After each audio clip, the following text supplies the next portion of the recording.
it's Paul from Magpie 24/7.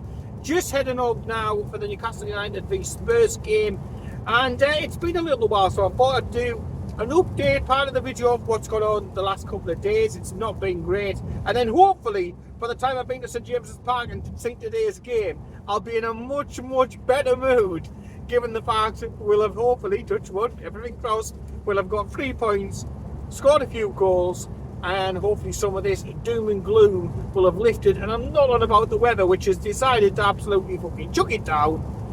Now it's returned back to football day. Why couldn't the fucking the gods be just shining on us? A bit of sunshine today wouldn't have it wouldn't have got amiss, would it? Fuck me. But yes, today's game is a massive shot in the arm after what has been an absolute and utter shit show at Newcastle United. Off the field, with transfers, you know, sandwiched in with some decent results. Obviously last weekend we got the 1-1 draw against Bournemouth. You know, I think that's decent. I mean, don't get me wrong, I think they're going to be a bottom half team this season, Bournemouth, but given the fact that a lot of our players still aren't up to full fitness, given the fact you know, the international campaign, I was expecting us to start a little bit slowish and sluggish and sort of just get better as we went along in the season.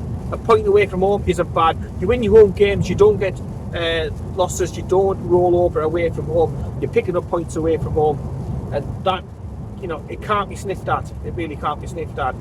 Their first home game, obviously, of the season as well, also factors into the equation. And of course, the fact it's the Eddie Howe and Jason Tindall derby adds a little bit of extra spice into the fixture. And yeah, I'll probably think a point on reflection is a decent result. You're then going on and rolling under the return of Sandro Tonali. Now, that is what I'm majorly looking forward to today, to seeing Sandro back in action. See, Kyle was at the game against Forest. A lot of love towards Sandro Tonali. I expect that to be amplified tenfold today at St James's Park. But to go there and progress is good. It was probably the hardest draw that we could have got. And of course, Newcastle United always do everything, literally everything that they can to do things the hard way. And that it turned out to be the dream start. Willock, I've been banging the drum about Willock all last season, but what an absolute huge miss this lad is. And he pops up with a goal after literally a couple of seconds.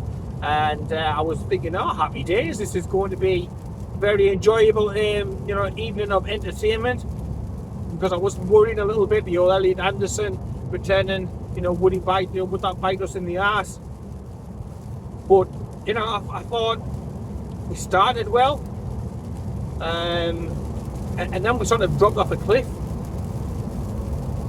They obviously got back into the game, but we still had the chances to be able to, you know, to get the victory in normal time and just put it to bed. But I don't know why. I don't know if that was the injury to Joe Willock. I mean, some heads dropped. I don't know if it was just a little bit of tiredness. Surely it can't be. Is it this, you know, that they are still going to take time to get up to, you know, the full flow and full speed of what Eddie Howe is asking them to do? We all know the system that he asks, the formation and the philosophy is very physically demanding. I don't know. We just lost our way, got it back towards the end. But look, ultimately, we beat them on penalties. I was feeling the worst when Big Joe missed the spot kick, but you know, a couple of their penalties were pretty foul, especially the last one. I mean, fuck me, it's probably still in orbit now. It was terrible. I'm not complaining. And then, of course, Sean Longstaff, who made his debut there many moons ago, stepped up. It takes a lot of guts to be able to step up for the, you know, that decisive, potentially match-winning penalty. Cool as you like, smashed it in, no worries. And you know, he's plays again, competition. People breathing down your necks for your shirt in the team. All of a sudden, the performances start to improve. Competition is crucial. Competition is key to success, because if a player knows that they will play regardless, because there's no other options, I don't care who you are, how good of a player you are, it is going to affect your performance, even if it's only a little bit. But I thought Sean Longstaff, yeah, balls of fucking steel, steps up, smashes the ball in, Newcastle United into the next round, and we've drawn Wimbledon. Not the original one. This is obviously the yeah, this was the one that was sort of the phoenix from the ashes, wasn't it? Obviously the original Wimbledon went potentially tits up when they moved to Milton Keynes and become the MK Dons, which is again one of our players so it was being loaned out to. I think White's gone there. The original Wimbledon are now MK Dons. This is a Phoenix club, but it's back where it should be. A decent small little stadium. I don't think it'll be a massive allocation. Tickets will probably be like gold dust. I will try to get tickets for that game, but it's just a case of keeping everything crossed and hoping the stars align and stuff. So that'll be a decent one. New stadium to go to, new opposition to be able to take on, and I'm just relieved that it wasn't, I was expecting like a Manchester City or a Liverpool or a Man United, just to keep into the tradition of giving Newcastle United the toughest possible draw, but thankfully it wasn't.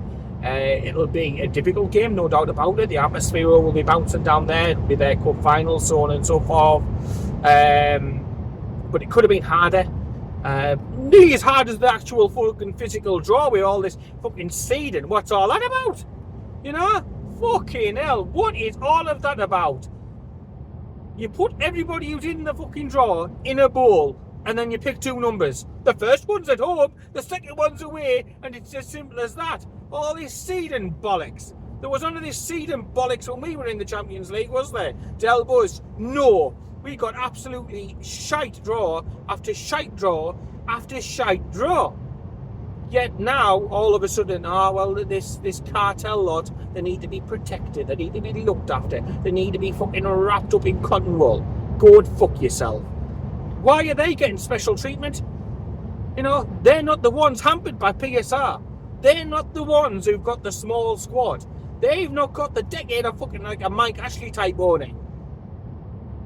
The fucking players still at your club on who was signed on 8-year fucking contracts. And shout like that, What absolute bollocks! I was looking at it, and it was like looking at some sort of Meccano set. I was like, "Fuck this off! Wake me up when Newcastle United are fucking drawn out." Jesus, what is this shit show? That needs to be stopped. That needs to be dropped. I mean, it's bad enough for all this North and South bollocks. When you're looking at North, Watford. That's definitely the North. Who fucking drew that map up? Stevie Bastard Wonder.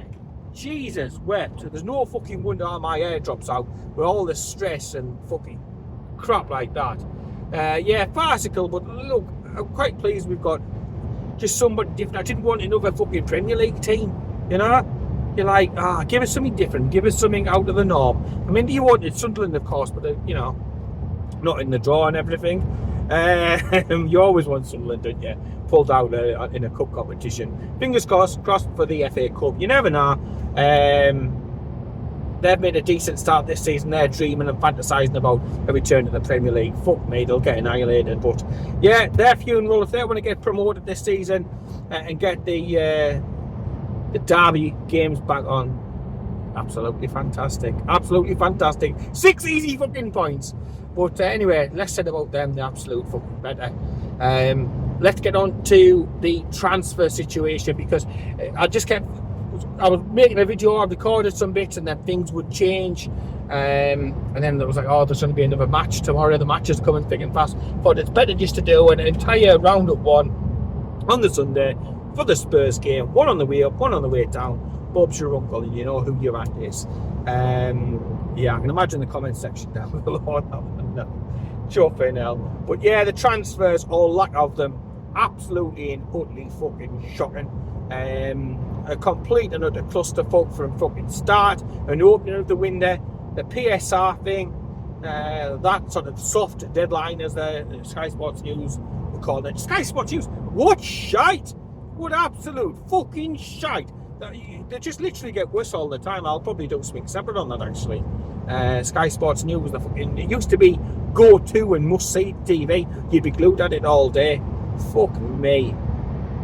It's as bad as like a QVC or the fucking shopping channel or something. Jesus wept. But yeah, the entire transfer window for Newcastle United was shite. You get up to the first soft PSR deadline when you've got to have your T's crossed and your I's dotted and all that sort of crap to jump through these imaginary fucking hoops that Richard Masters insists on, which it's designed. Let's they're not for the financial well-being. They're not anything else like this. It's to keep the fucking thumb down and just to oppress the ambitious, basically. But we sell two players who Eddie Howe has already come out and said, look, we didn't want to have to sell them, but it was just this option, or would have been probably selling one of the the blue chip players, one of the prize assets, a Gordon, an Isaac, a Bruno. So I said at the time, look, I understand they were over a barrel. Why they were over a barrel in the first place, goodness fucking knows, with all the extra commercial, with the Champions League money, so on and so forward. I'll never understand it. I don't see how this wasn't dealt with a long time ago. The ways and means to be able to do stuff. Look at what Chelsea do. That's a classic example. Hire their accountant. If you can't come up with it and you're talking about best in class, get their fucking accountant, because they managed to absolutely spunk money left, right and centre, despite the fact over a 3 rolling year period they've done fuck all. So they need to have a fucking shirt sponsor for a large majority of fucking the last campaign. They pay out absolutely ridiculous wages. God, honestly, absolutely shite. But the PSR window, it comes, it goes. They made the decision, which was probably the best of a bad bunch of plans, but it satisfied what we needed to satisfy. I said it could potentially open up spaces in the squad for some of the youngsters to be able to progress and work their way through. You've got to give that clear pathway from the youth teams, under 21s, through to the seniors. So we have got a couple of good, talented youngsters who are pushing to get through. So perhaps you could look at it from the perspective of opening up opportunities. But then you see Minter going, and he's having a cracking time down at Brighton. I think we all knew that he was going to be decent. But I just try not to watch anytime that they're on. It's just like what could have been. We are screaming out for a right winger.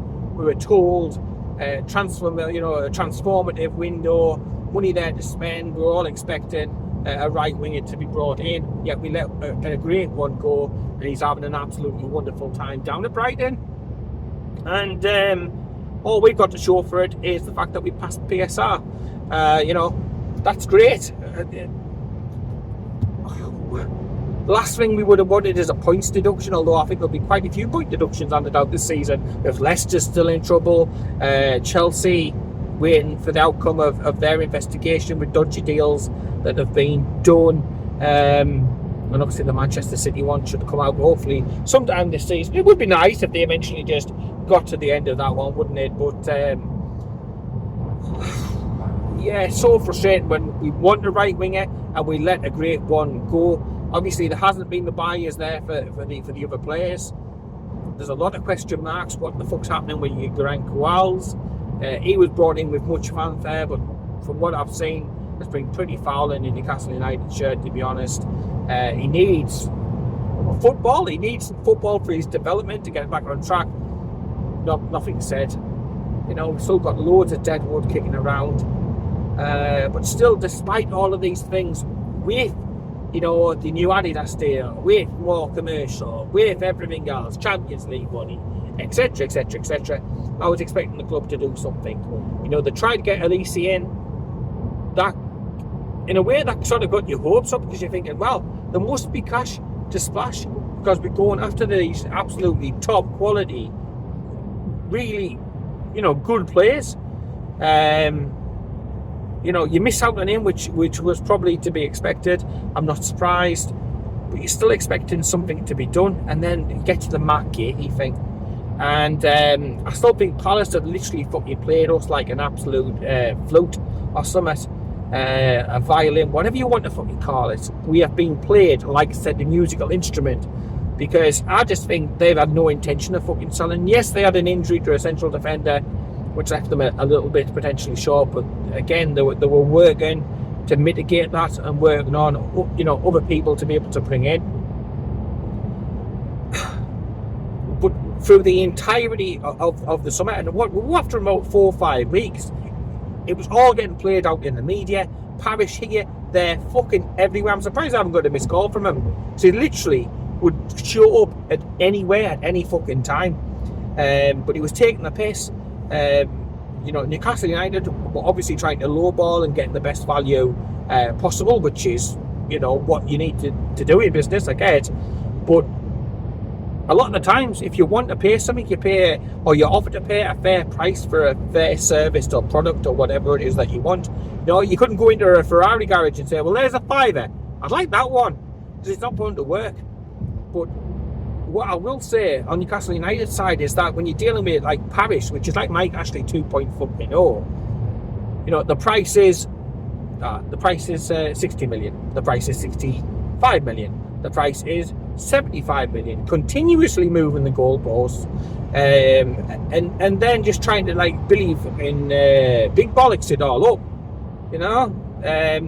Good PR, I suppose, for him, for his for the Palace supporters to be able, well, we've turned them down and we've done this and that. But you haven't. What you've done is dicked us around all summer, and in doing so, we haven't had the targets lined up, other things ready to go. It's literally been all eggs in one basket. This has been Eddie's choice. This is what he's wanted to be able to sign Magpie, and he's not been interested in some of the other names that have been, banded around. He'd rather literally keep everything back and get the player he wants, rather than being stuck with somebody potentially on big money who isn't his first choice. But it's just a dangerous philosophy, a dangerous tactic to be able to employ, and literally it Major League imploded on itself. Paul Mitchell, who the jury is still out on, I'm going to go a little bit on him. I'm not going to go totally over the top on him, because at the end of the day he's been here since the beginning of July. He wasn't involved in the PSR thing, he came in after that. However, his job, he was brought into much fanfare by Darren Eales as a transfer guru, some sort of transfer expert, thinking outside the box, this, that and the other. And yet he couldn't get the one deal that Eddie wanted done anywhere near the line and over the line. He couldn't get it done. So if you're literally talking yourself up as a transfer expert who can't get transfers done, then what else are you getting done? His job will be judged over a longer scale, a longer time scale, for definite. But first impressions and all, there was a lot of, is it Lee Charnley 2.0?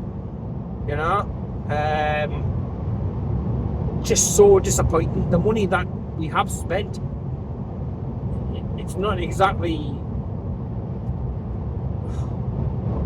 you're talking about a flat atmosphere and stuff like that. It's not going to help you. A lad who hasn't scored a goal yet, a striker who hasn't scored a goal, he could potentially be a cracking piece of business further down the line, longer term, just like Paul Mitchell. Might be better, better to judge him over a longer term and over a longer period of time. But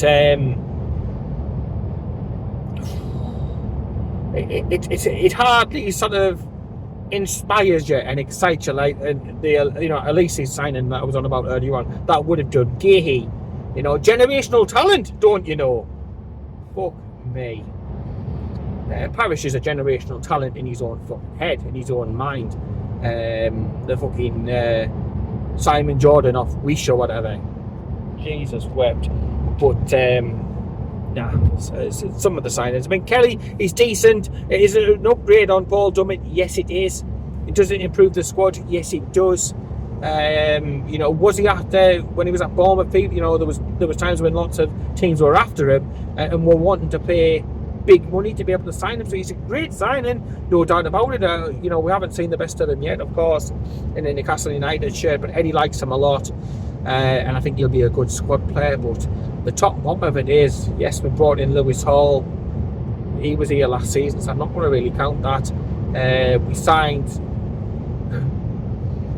I'll keep calling him Nick's Dabizas because I can't fucking pronounce his surname. Bloody hell, I struggle with some of the more simpler names. So, with the greatest of respect, I'm not even trying to attempt his name. But the Greek goalkeeper, Dabizas 2, we'll call him for the time being. He came,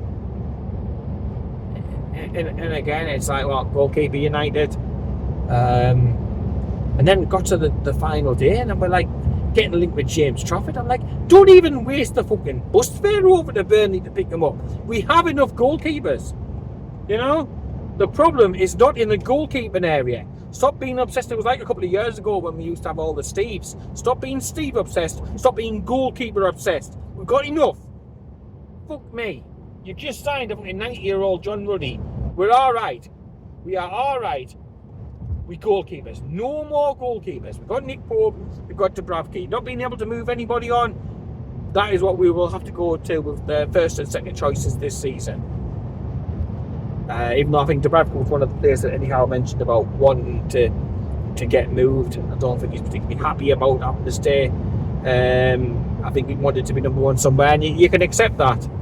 But, you know, in this absolute clusterfuck, in this absolute dog dirt of a transfer window, nobody's getting what they want, ideally. That's face fact. But yeah, there was no other alternatives.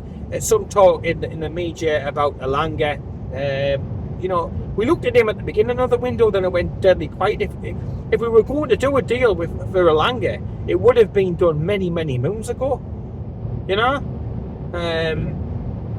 and again, it doesn't address the issue at centre back, which is sort of where I want to get to before I pause the video to do the second part after the Spurs game. Because, like I say, I was raging, I was down about all this transfer stuff, and I just tried to let it, like, you know, wash over me. It did make me really angry and annoyed, and I would have hated for the match to have been straight after that game, because it automatically would just be an absolute fucking rage mode from the start. But we are playing an awfully risky strategy, shall we say. Yes, keep the money back. The money is there. The issue is not to do with the money. There is clearly space left in the budget to make signings. But unfortunately, Paul Mitchell couldn't get the fucking job done. Darren Hales couldn't get it done. For whatever the power struggle over the summer, if you've made some sort of play to say, I should be the main man, I should be in charge of things, and then you don't get it done, I think it's quite right to be able to ask questions. That doesn't mean you're against the project, against the club, or anything else like that. You're not less of a fucking supporter. But you can question, why did we have such an absolutely terrible window? Why did it take so long to replace Dan Cashworth? Why were the offers so low? Why did it take so long, each negotiation? Why was it dragged out in the media? And why have we not signed anyone when the repeated aim that we have been told, the communications of the PIF was to be number one? That's all we've heard about, it's to be number one. You can't be number one when we're penny pinching like this, yet other teams can fucking do what they want. They've got literally blank checks to be able to do what they want. Yet an aspirational club can it. So either challenge the rules, take on the powers that be to make the rules a fairer set of rules, to challenge this cartel fucking behaviour that goes on in this country with the football, or get the deals done like what the Chelsea has done. You know, if you can't fucking beat them, join them. Hire their accountant. Do some shenanigans so that we can spend and bring in on multiple areas and push the club on to where, you know, the alleged aim is to be number one. Just such an absolute. It was just the transfer deadline day was just so anticlimactic. No communication, no thought about the fans, no Darren Hales coming out and speaking to them saying, look, we're close to business as far as incomings are done. All this bollocks about working right up to the deadline. Don't make me fucking laugh. Do not make me laugh. I put a picture of Darren Hales up asleep on the bed, and that's just what I felt was going on. You're asleep at the fucking wheel. which isn't a good thing, let me tell you. But he could have come out, he could have communicated, he could have told the fans, but no, again, he seems to be just hoodwinking us along and happy for us to skip, hop and jump around. And I'm all for, have a good time, have a few pints, get, engage with the fans. That's great, but also get your fucking job done as well.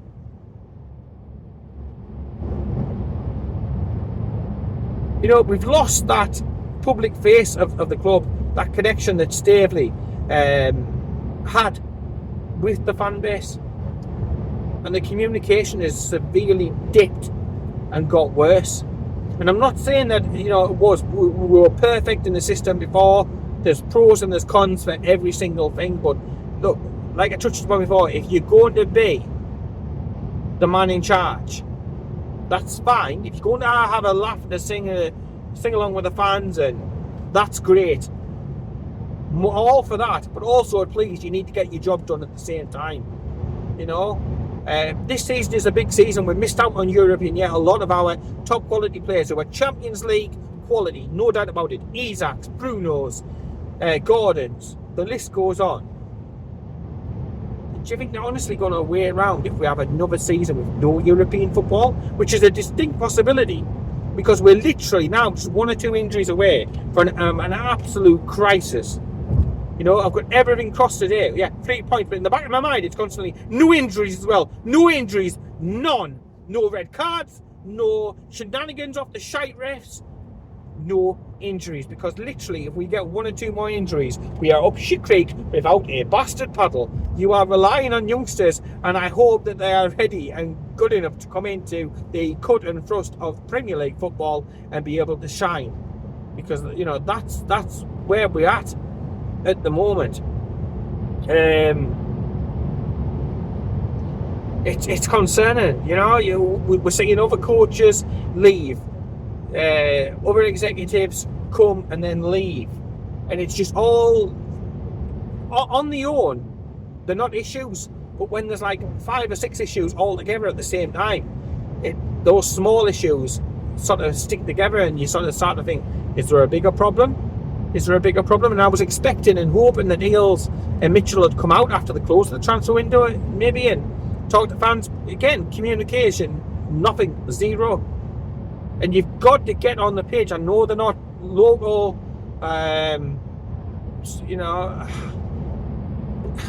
you've got to get in with the culture of the club. The fans want communication. They want to know what's going on with, our club. They want to know what the direction of travel is and stuff. So it's majorly over to them to actually hurry up and get some sort of communication out. And from a club that's done so much good PR over the last couple of years since the takeover, it hasn't been great over these last couple of weeks when we've needed a little bit of communication, a little bit of just reassurance. I don't know what, but literally the silence, and I've seen this statement a few times, the silence is absolutely definite. Let us know what's going on with the club. Let us know what the plans are. I know you're not going to come out with fucking businessly sensitive information, but are we going to be active in January? Are we looking now to be able to bring somebody in for early in the window in January, or is that just another window to chalk fuck on? Because now it's 2 windows. I think we know cash signings. I know the Lewis Hall one was technically, but it's just not a great look for a club that Darren Eales comes out when he last spoke. The aim is to be a sustainable top 6 club, challenging for major honours, blah blah blah. You can't do that. The thing is, in the Premier League, even if you're standing still and staying the same, you're actually going backwards, because that's what happens in the Premier League. Everybody else strengthens. There's been a lot of clubs this summer who have strengthened and have done some very good, smart business, and our competitors have strengthened. I'm not saying we're a bad team or anything else like that. Look, this team is the side that they qualified for the Champions League, plus a good, couple of decent signings. You know, the side that finished top 4, adding in Tonali, Livramento, Lewis Hall, you know, we're stronger than when we finished 4th. But I would say that a lot of the other teams as well are also a lot stronger. So you've got to factor that in, and factor the fact that, you know, in that season there was a lot of circumstance. You know, a couple of teams had a bit of an off-season, issues to deal with themselves, and I honestly think now you can virtually forget about Champions League this season. There's not a chance. I mean, the stars have to align like they did for Aston Villa this season, what they did for us the previous campaign. The stars have to align, and they're finding out a lot of the struggles the same that we're finding out about a lot of the struggles, to be able to get into Europe, to be able to ruffle a few feathers, or to do it in the current framework is really, really difficult. And you've just got to hope with 1 game per week for most weeks, sometimes 2 depending upon the cups and stuff, that we're able to manage the players that we've got, keep the majority fit, keep a stable and settled team, to be able to pick up victories, to pick up points, and have a good season. But to me now, I put it on social media, I'll say it again, I think anything above top 8 is a good campaign, you know, because we've not invested, because, you know, we have got a couple of long-term injuries. We're light in certain areas, and there's other things that just haven't been upgraded since the entire time that these lot have been in charge, you know.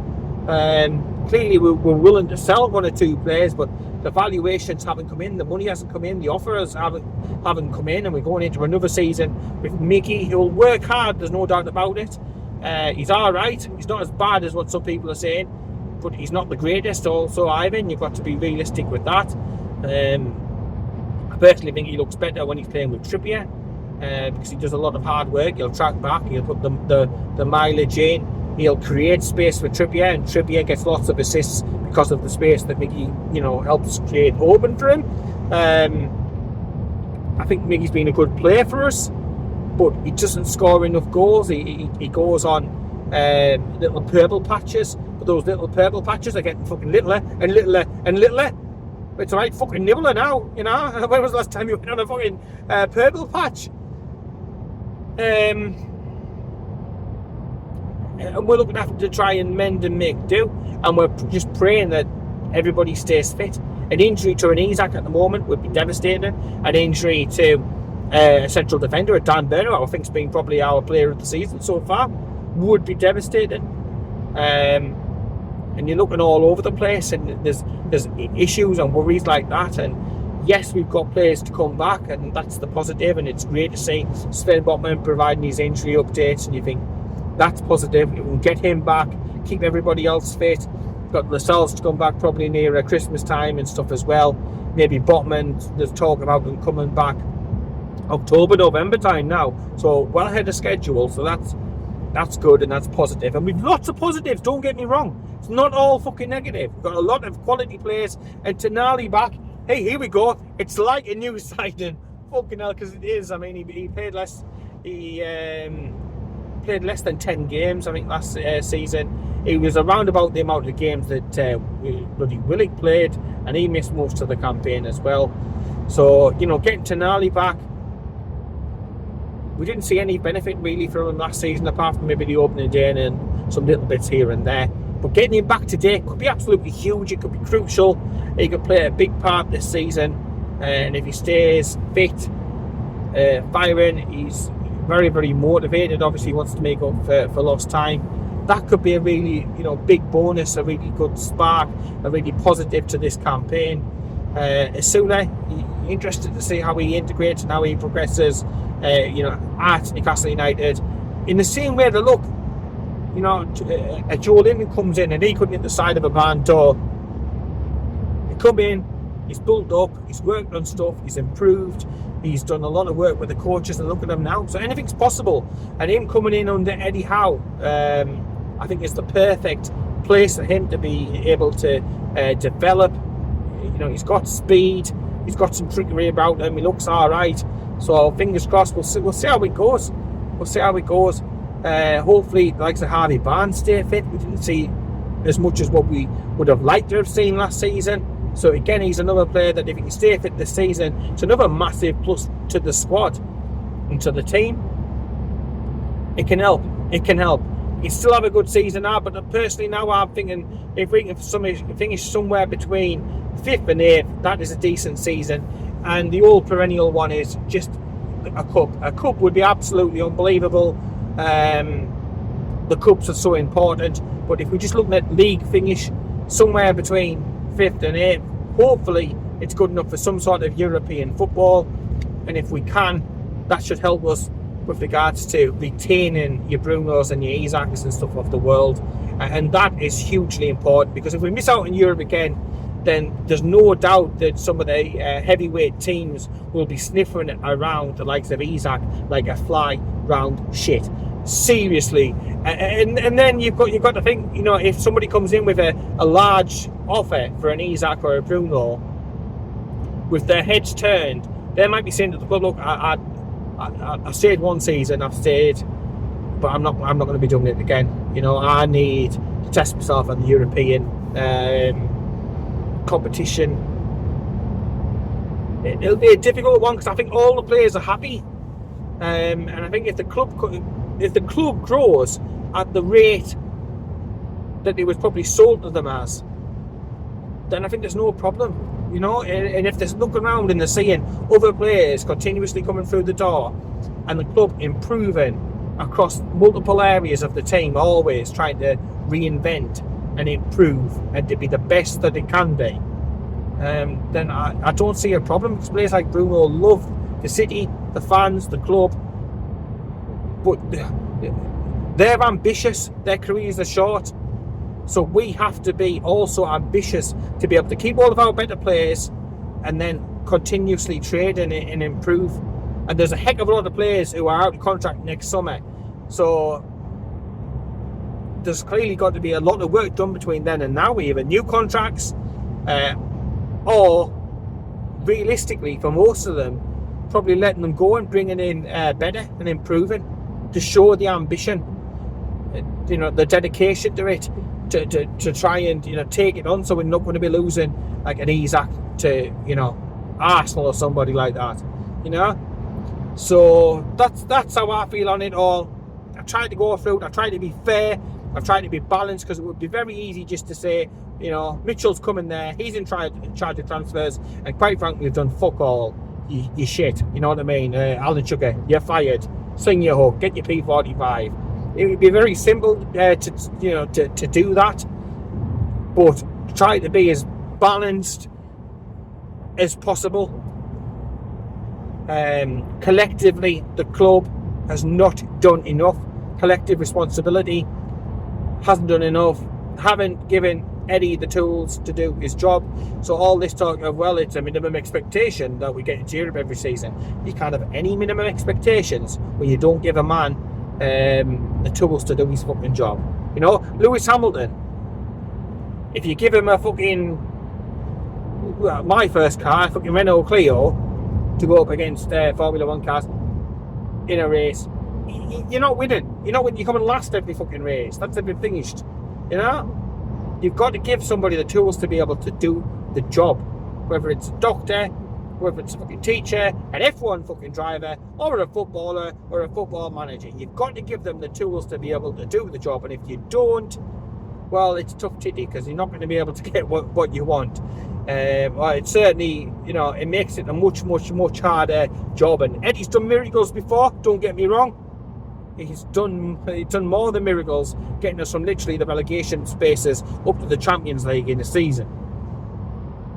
The man can produce absolute miracles, but you can't keep going back to the well all the time, because eventually the well will fucking run dry. So back to today, a massive game against Tottenham. They haven't particularly liked it, you know, over recent seasons, but surely he's going to have them literally pumped to the bit to try and set the record straight. As I just get up to Darlington now, so this has gone on for quite a bit longer than what I wanted to, but I tried to cover everything, and I tried to be as fair as possible. Has it pissed me off? Yes, it has fucking pissed me off. Is it embarrassing? Richest club in the world and all that shite. We might have the richest owners in the world, but we're not the richest fucking football club in the world because of the stupid rules that are there. Hey God. Honestly, PIF, they want to use some of this wealth to be able to take on these anti-competitive shite fucking rules. But yeah, back onto today as I'm just past Darlington. Big game for Newcastle United today. I'm just looking down at the clock, making sure that we're okay, which we are. I think we've got to go out there and we've got all the frustration because the players are bound to be pissed off. They know what the score is. They would have been expecting signings to have come through the door. Eddie Howe's clearly pissed off. The coaches are clearly pissed off. You've got these new other people who've came in and around with the new regime that have came in. So they need to channel all of that inner frustration, annoyance, call it what you will, but channel it into a performance, because we haven't really seen a top quality performance from Newcastle United this season. It's been a very, very decent, a very good start with regards to results, but performances have been a little bit lucky in places. And if we turn up today trying to do some of the shenanigans that we've got away with in previous games, then you would imagine that your luck would run out, and that it won't be enough. But I'm confident that they can channel everything that they're feeling at the moment, plus the support, the Tonali thing, and so on and so forth with the war flags display.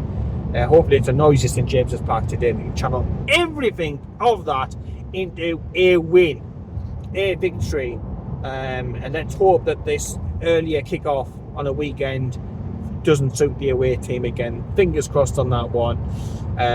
Massive triple for the Spurs lot, isn't it? But yeah, we've just got to concentrate on ourselves, get the victory, and I think they can do it. They can do it. It's going to. I think it would be a lot more competitive of a game than what we've had over recent years. But a 2-1 victory for Newcastle United. Why not? Let's go for that one, and let's see how we get on. I will see you on the other side when hopefully I've got good news. Hopefully it's been a decent day. We've got to get at least something out of the game. You don't want to go into an international break on the back of a defeat, because it just festers for the next 2 fucking weeks as we get to see Lee Carsley fanny around as the fucking pretend England manager, playing in an absolutely useless, pointless fucking tournament. Fuck me, I'll have to watch it because Liveramento. Yeah, I have to watch it because of Gordon. I'll have to watch it because of Pope. You know what I mean? But Jesus wept. I'd much rather we were just playing Premier League football, to be honest. But hopefully we get the 3 points to be able to see us into this break in a positive fashion and lift some of this gloom that, as I just go past Darlington-ish, as I just go past now, hopefully it lifts some of the doom and gloom from Tyneside, and we can look forward to better days. And we're one step closer, of course, to the January transfer window. Fucking hell. Let's hope I'm still laughing when I come back to you in a few seconds.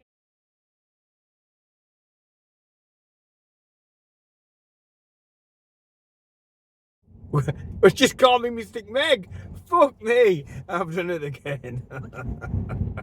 I said 2-1. It finishes Newcastle United 2, Spurs 1. How the royal fuck have we got the 3 points out of that match? As it stands, we're in the top 4 in the Premier League. Obviously, there's a game going on at the moment. We might drop down to 5th, but look, Newcastle United from these first batch of games, undefeated in the defeated start of the season, and we've shithoused that. We've absolutely shithoused it, because in any other universe, Spurs would have got the points today, and the difference to me is just grit, team spirit, and probably a decent strike. If Spurs had Isaac in the team, they may well have got the 3 points, but Spurs just do not like to travel north. They've always will have the soft centre, and they were made to pay. I don't think I've seen us play as badly as that. You know, we were pretty dreadful throughout, apart from maybe, you know, the first spell before the sort of enforced break or whatever the fuck that was in the first half. I thought we were decent up to there. We made a good fist of it, and then after that it was just Spurs. It was wave after wave of attack. We dropped deep. We had literally just men across the back line, and it was just basically a block. It was attack v defence. It was a block, and I was just like, oh my word, it's going to be a long afternoon if this is the tactic, to just block for the entire game. And I was hoping to see something different in the second half. You know, we managed to get our noses ahead at the end of the first half, and Spurs literally was stood there fucking scratching the arses, scratching the head, looking puzzled. Oh my word, they were absolutely nuclear. They were like a fucking rabbit caught in the bastard headlights. They didn't know what to make of it.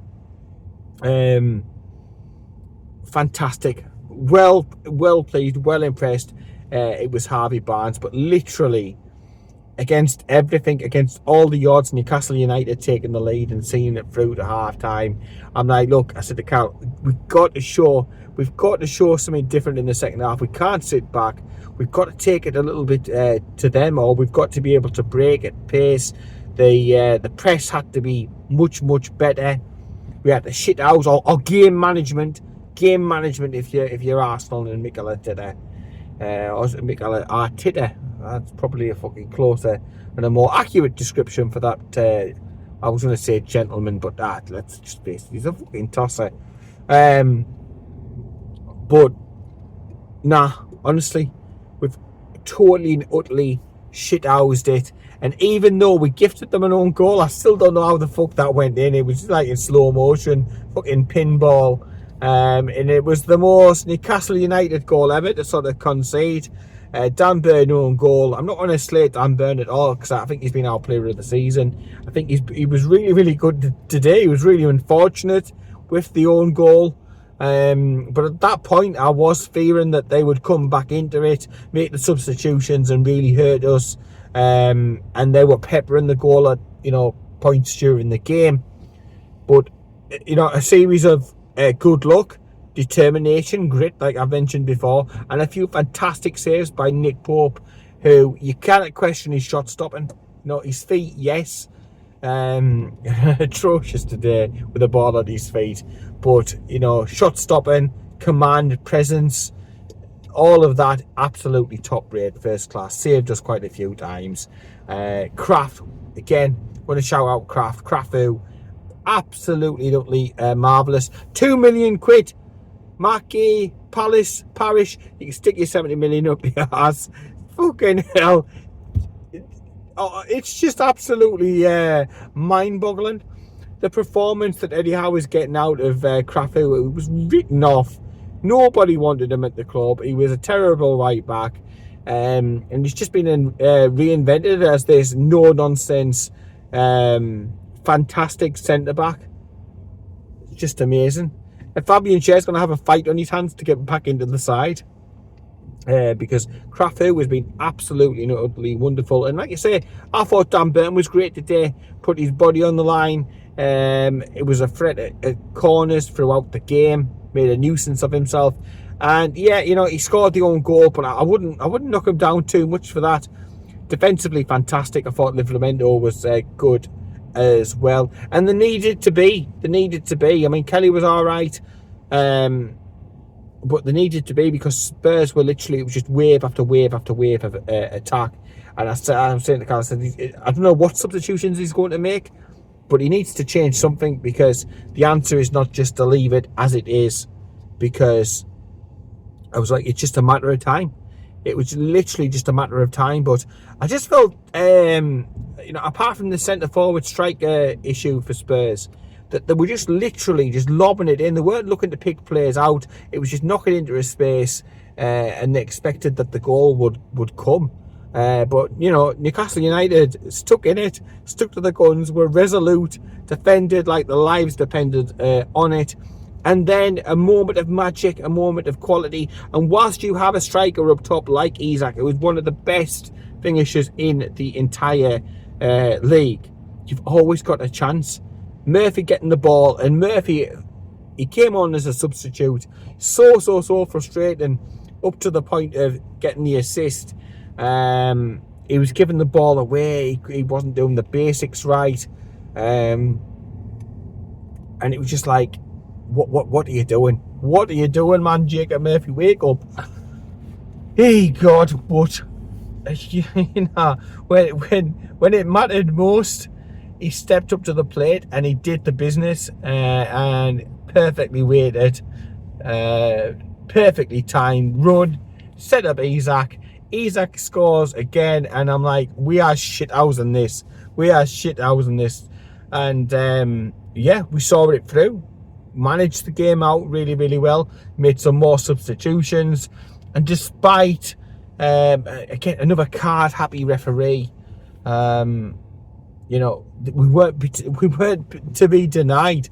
And you know, yes, I've said we've not played great football this entire season, but we were undefeated going into the first international break. We're sitting in the top 4 or 5, you know, when this comes up. I don't know what the Liverpool, Manchester United score is. Don't give a fuck, to be honest. But no, to be sitting pretty in the league, I know it's pretty irrelevant at this time of year. Nobody looks at the fucking table till about 10 games or so is played. But it's nice to be up there. It's nice to be undefeated. We haven't played good football throughout this season. We haven't. We've done all right in little spells here and there, beginning of matches, end of matches.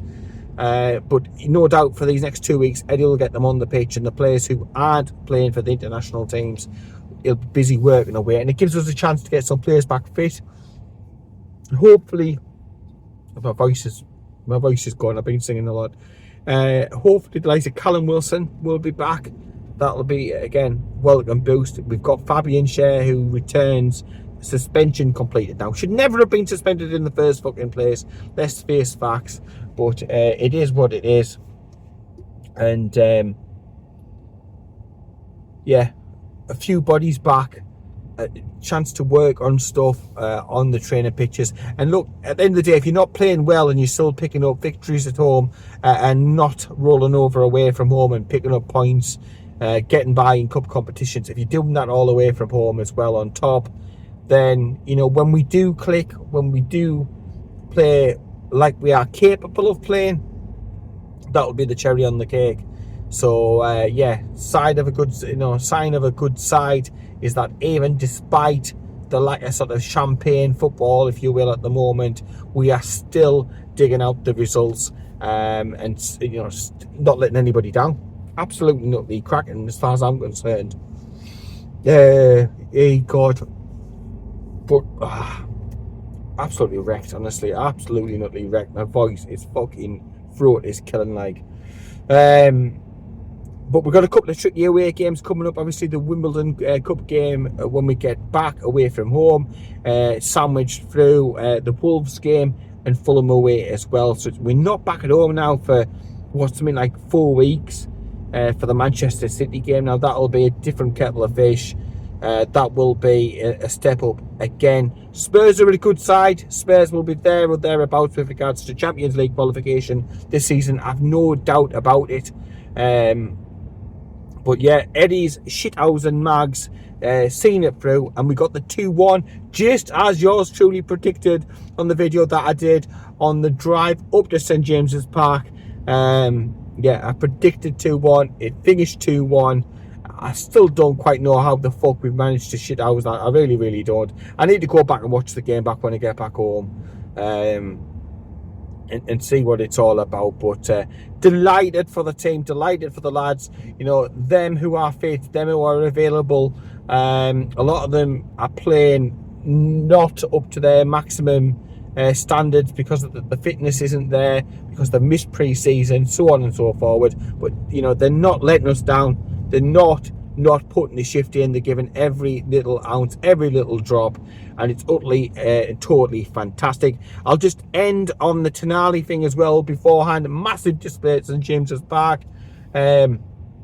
He was being serenaded throughout the game. When he came on, it was again an extra spark of fucking quality. Some of the touches that he was making, little passes that he was doing are great. Eddie obviously slowly integrating him back into the team because he did look fucking knackered during the Forest game. So again, didn't want to, you know, overly push him too fast, too hard, too soon, risking injury and missing him for even longer. So sensible management by Eddie Howe to be able to protect this lad, because he is a special talent. There's no doubt about it. He's a quality player, and I cannot wait to be able to see Tonali, Joe Linton, and Bruno working in tandem at the height of their powers at St James's Park. And yeah, we're not a million miles away from seeing that, but we just need to get the fitness sorted, everybody fit and firing, and then again, that midfield three in the Premier League, there's not many teams who've got a better one than those three, you know, combined. I would challenge anybody to sort of try and find too many that are better than that. Let me know what you think down below, because like I say, my voice is giving up the ghost, I think, of obviously the match today. Who was your man of the match? I personally think it would be between Dan Burn and Emil Kraft, to be honest, but normally the goal scorers get it. Would it be Barnes? Would it be Isaac? Would it be somebody else?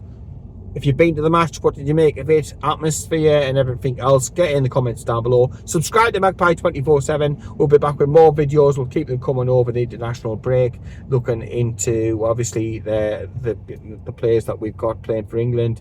Livramento to make his debut, hopefully. Thought he was class today. Pope, hopefully he'll do a bit more work practicing his kick in, but fuck me, what a shot stopper. What a fucking shot stopper. And then as well, Gordon, who probably needs, again, the games and minutes to be able to get back up to his very, very, you know, best. So, yeah, let me know down below what you think of it all. And in the meantime, take care, keep it tuned, and I'll speak to you later when I'll probably predict the scoreline again correctly. Why not, eh?